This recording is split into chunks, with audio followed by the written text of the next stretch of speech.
झारखंड विधानसभा का अंतिम सत्र आज से शुरू हुआ है और अब इसको लेकर तमाम चीज़ें हो रही हैं। धीरे धीरे विधायक और सभी लोग सदन में पहुंच रहे हैं। हमारे साथ विरंची नारायण हैं और जाहिर सी बात है कि अभी जो सबसे बड़ा एक बयान जो निशिकांत दुबे का आया है, जो सांसद हैं, उस बयान पे क्या रिएक्शन हो? देखिए, जो उन्होंने बयान दिया है वो बड़ा ही गंभीर है विषय।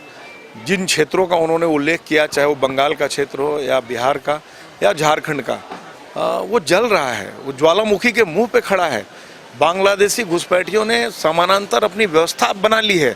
वो आकर यहाँ की आदिवासी बहन बेटियों के साथ शादी कर रहे हैं, यहाँ पंचायती राज व्यवस्था में उनके माध्यम से काबिज हो रहे हैं, उनकी ज़मीन खरीद रहे हैं पत्नी बनाकर, और 100 एकड़ ज़मीन के मालिक हो गए वो, 2, 4, 5 एकड़ नहीं। यहाँ उनके नाम पर क्रशर खोल रहे हैं और क्रशर खोल करके अवैध रूप से पत्थरों की लूट में लगे हैं, बालू की लूट में लगे हैं। अपराध वैसे ही बढ़ गया उन क्षेत्रों में। तो ऐसे में ये निश्चित रूप से विचारणीय विषय है और मैं समझता हूँ कि इसमें निश्चित रूप से सबको सोचने की आवश्यकता है कि वो क्षेत्र कैसे बचे, झारखंड कैसे बचे, बंगाल कैसे बचे, बिहार का वो इलाका कैसे बचे। लेकिन ये मामले तो 24 वर्षों से धीरे धीरे आगे बढ़ रहा है, तो क्या नहीं लगता है कि आप लोगों की भी जो जिम्मेदारी थी उससे कहीं ना कहीं आप लोग भी हटे हैं?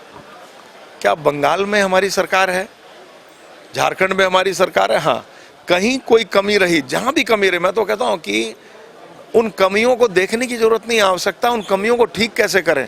क्योंकि आज जो परिस्थितियां हैं, 20 साल पहले वाली परिस्थिति आज नहीं है। आज परिस्थितियां ऐसी हो गई हैं कि एकदम ज्वालामुखी के मुहाने पे खड़ा हो गया झारखंड।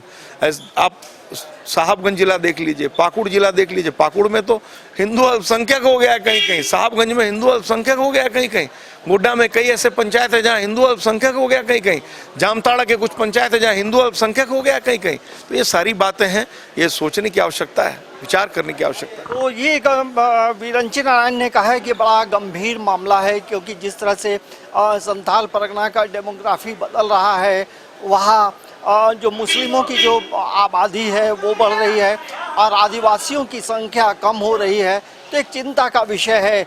और निशिकांत दुबे ने जिस तरह से केंद्र शासित प्रदेश की मांग की है, तो विरंची नारायण ने उसे उचित ठहराया है। समाचार प्लस के लिए कैमरामैन प्रशांत मित्रा के साथ अंजनी कुमार, रांची।